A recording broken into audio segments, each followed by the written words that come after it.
Hey everyone, today I want to talk about why it is that Beretta uses some polymer and polymer coated parts on the Beretta 92. Before we do anything, I want to do a quick safety check. No magazines in the gun, nothing in the chamber, the weapon's clear. And I'm going to be showing a magazine. This magazine is empty. I checked this before the video. Beretta 92s, along with other guns in the Beretta 90 series, didn't always have polymer or polymer coated parts, and not all of the parts are polymer or polymer coated.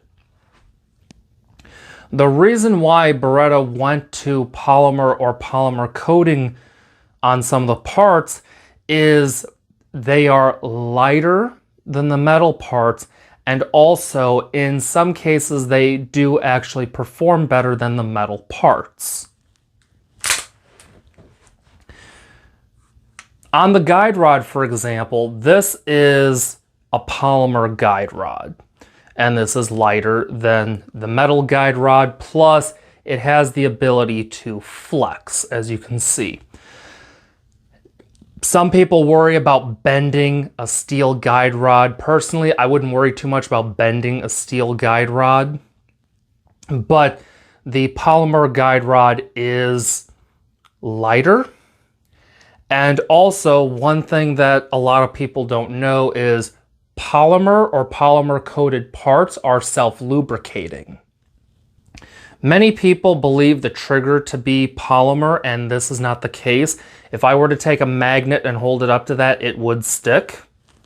Just to prove that this is indeed a polymer coated steel trigger and not just a polymer trigger, here's a small magnet.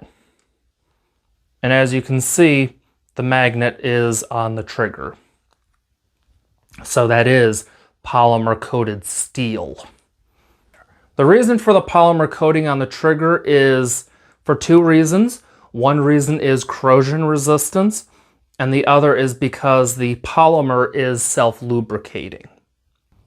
On some Beretta 92s, they'll also have a polymer left side safety for the same reason. It's a little bit lighter, better corrosion resistance, etc. The mag release is polymer or polymer coated. The lanyard loop is also polymer or polymer coated.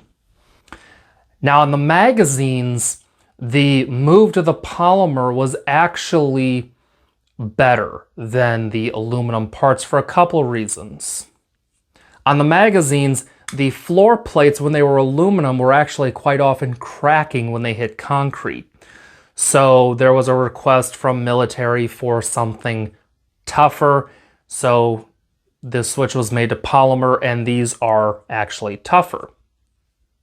Interestingly, with MechGar magazines that have the +2 extensions, they used to be made of aluminum. However, MechGar found, just like Beretta did when they had the aluminum base plates, that the aluminum would eventually crack. So now the +2 extensions are actually polymer.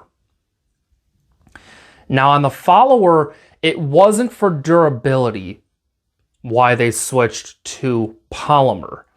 Polymer's a little bit lighter, so when you're carrying numerous magazines, of course, that's less weight to have to carry around, but that also impacts reliability, because when the magazine spring has to push up the rounds, it's also pushing up the follower, obviously. Well, the heavier the rounds or the follower, the more work that is for that spring to have to push up. So the polymer is lighter, so that's easier for the spring. But there's also another reason. Aluminum or steel are high friction coefficients, meaning if you take two pieces of steel and rub it together, there's quite a bit of friction. Or two pieces of aluminum, same thing. Or steel against aluminum, same thing. Polymer, however, is a low friction coefficient, so when this follower is going up the magazine as the spring is pushing the follower and the rounds up, there's less friction. Additionally, the polymer is self-lubricating, and that's partially why it's a low friction coefficient. So you get an increase in reliability because the spring has less weight to have to push up, and there's less friction there. And the polymer floor plates actually do have steel in them. This is the floor plate off the magazine, and as you can see again, the magnet sticks. The reason why they didn't go to just steel floor plates is because they could bend. So that created its own problems. So that's pretty much it. That's why it is Beretta made the switch to polymer or polymer coated parts. Now with some of these parts, as I said, like the guide rod, I don't believe you're going to easily bend a steel guide rod. So if you want to switch to a steel guide rod, go for it. I actually did that on my Beretta 92 FS. On my Beretta 92A1, I haven't switched it to steel. With parts like the trigger, however, you don't have to replace it with a plain steel because this is plain plastic, because as I showed you, it's not plain plastic, it's polymer coated steel. If you want to make the switch, you obviously can. I don't go and replace that. As you can see, this is still a polymer coated steel trigger, and my 92FS also has the polymer coated steel trigger as well.